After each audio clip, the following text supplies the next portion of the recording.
मला त्या दादांची कमेंट करून एकदम असं ना डोळ्यात पाणी आलं की खरंच बहीण भावाचं नातं इतकं त्यांनी असं म्हणजे वेगळं त्याचं हे केलं. ज्याला भाऊ नाही आणि ज्याला बहीण नाही त्याला विचारा काय असतं ते नातं. फक्त ती बहीणच सांगू शकते की बहीण भावाचं नातं काय असतं.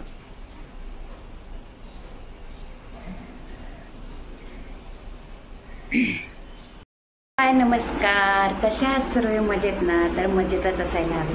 तर आज आहे अंगारकी चतुर्थी आहे आज. तुम्हा सर्वांना अंगारकी चतुर्थीच्या खूप खूप साऱ्या शुभेच्छा. तर आजचा ब्लॉग बनवायचं कारण एकच आहे, ते म्हणजे असं आहे की मी रक्षाबंधनचा जो व्हिडिओ टाकला होता तर त्याच्यावरती एका दादाने मला कमेंट केली होती की बहीण भावाचं नातं हे असं नातं वगैरे काही नसतं. बहीण फक्त भावाला राखी बांधायलासाठी ह्या कारणामुळे येते की तिला फक्त पैसे, साड्या, दागिने हे ते काय पाहिजेल असतं म्हणून ती येत असते. नाहीतर तिला भावाशी काही घेणं देणं नसतं आणि ती फक्त पैशासाठी राखी बांधते असं त्या दादांचं मत आहे. म्हणजे त्यांना असं वाटतं. तर त्या दादांना मला एकच सांगायचं आहे, बहीण भावाचं जे नातं असतं ना ते जीवापलीकडचं नातं असतं. तर बहीण तुमच्या पैशासाठी राखी बांधत नाही. तर त्या राखी बांधण्यापाठीमागचं एक कारण आहे, ते म्हणजे आपुलकीचं नातं असतं बहीण भावाचं. बहीण भावाचं नातं आहे ना खूप खास आणि महत्त्वाचं असतं.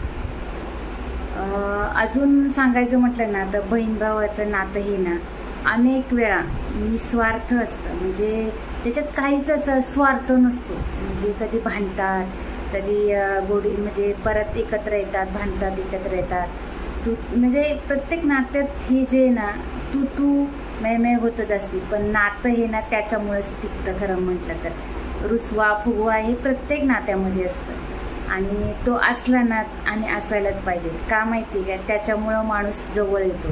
कारण का ज्या नात्यात जर रुसवा फुगवा भांडण वगैरे नसतं ना ते नातं कधीच फुलत नाही. कधी पण तुम्ही बघा, बरे ते नवरा बायकोचं नातं असू दे, बहीण भावाचं असू दे, सासू सुनेचं असू दे, कुठलंही नातं, जावाजावांचं असू दे, भावांचं असू दे, कुठलंही नातं जिथे भांडणं असतात ना तिथं प्रेम असतं. हे नेहमी लक्षात ठेवा. त्याच्यामुळे बहीण भावाचं जे नातं आहे ना ते सगळ्यांपेक्षाही श्रेष्ठ आहे. हे मला तुम्हाला सांगायचं आहे दादा. कारण का एक बहीण जी असते ना ती फक्त आपल्या भावाला आहे ना सुखी, समाधानी आणि आनंदात त्याच्या रक्षणासाठी ती राखी बांधत असते. का? आपल्या भावाचं आहे ना, आपल्या भावावर कुठलंही संकट येऊ नये, त्याला कुठलाही त्रास होऊ नये. तो कुठल्याही संकटात असेल ना तर बहीण पहिल्यांदा त्याच्या पाठीशी उभी असते. हे मात्र मी स्वतः अनुभवलेलं आहे आणि ते खूप अशी उदाहरणं आहेत आणि ते मी तुम्हाला सांगत आहे. काही बहिणी आहेत ना ज्या खूप गरीब घरातल्या असतात. म्हणजे गरीब घरातल्या असून ना त्यांना माहीत असतं आपल्या गरिबीची झळ त्यांना लागलेली असते. म्हणजे त्यांच्या गरिबीची जी झळ आहे ना त्यांना माहीत असते. आपले आईवडील गरीब आहे, आपला भाऊ गरीब आहे, पण त्या कधीच आपल्या भावाकडं कोणतीही गोष्ट मागत नाही.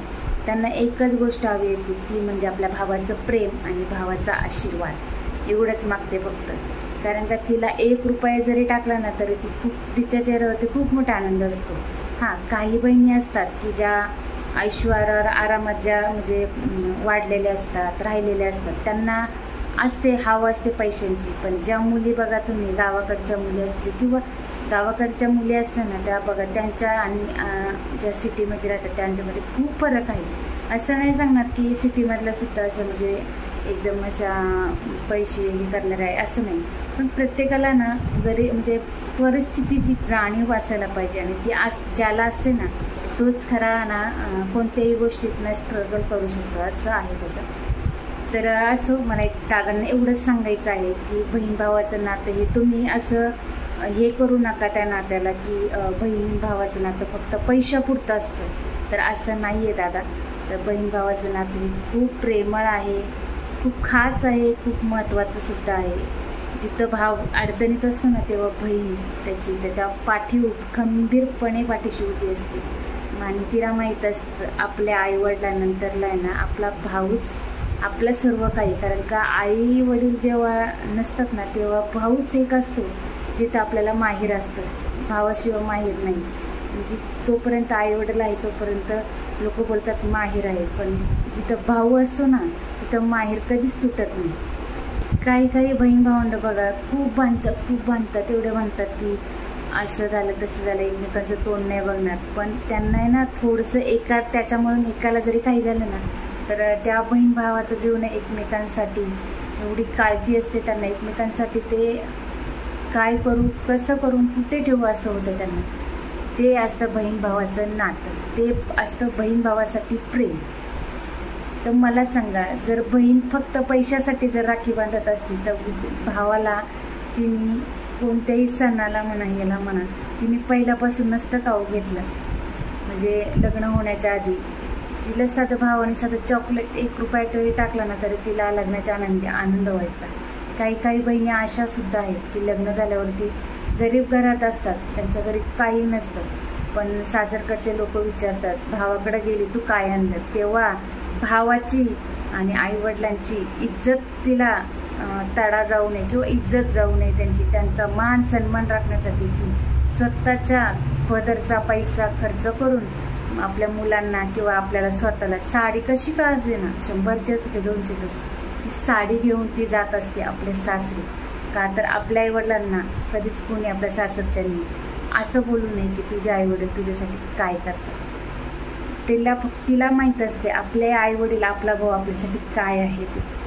आणि भाऊ जो आहे ना तो प्रत्येक तुमच्यावर कुठलेही संकट येऊ दे, प्रत्येक सुखदुःखात म्हणजे त्याच्याकडे पैसा नसू देतो पण प्रत्येक सुखदुःखात तो तुमच्या पाठीमागे खंबीरपणे उभा असतो. बघा तुम्ही भले त्याच्याकडे पैसे नसेल पण तो तुमची साथ नाही सोडत कधी. असं असतं बहीण भावाचं नातं. तर मला त्या दादांनी एवढंच सांगायचं आहे की बहीण भावाच्या नात्याला तुम्ही असं वेगळं वळण देऊ किंवा नातं असं बहीण फक्त पैशासाठी राखी बांधते असं कधी बोलू नका. तुमच्या बाबतीत काही घडलं असेल किंवा तुमच्या बाबतीत असेलही तसं, पण तसं नाही. सगळ्या बहिणी तशा नसतात किंवा सगळे भाऊ तसे नसतात. मला एवढंच सांगायचं. तर आता व्हिडिओ जो आहे तो इथंच मी स्टॉप करते. आणि व्हिडिओ जर आवडला असेल तर लाईक शेअर सबस्क्राईब नक्की करा चॅनलला. आणि तुम्हाला कसं म्हणजे काय वाटतं बहीण भावाचं नातं, मी चुकीचं बोलले की बरोबर आहे ते पण मला कमेंट्समध्ये सांगा. मला जे वाटलं ते मी तुमच्याशी शेअर केलं. तर चला.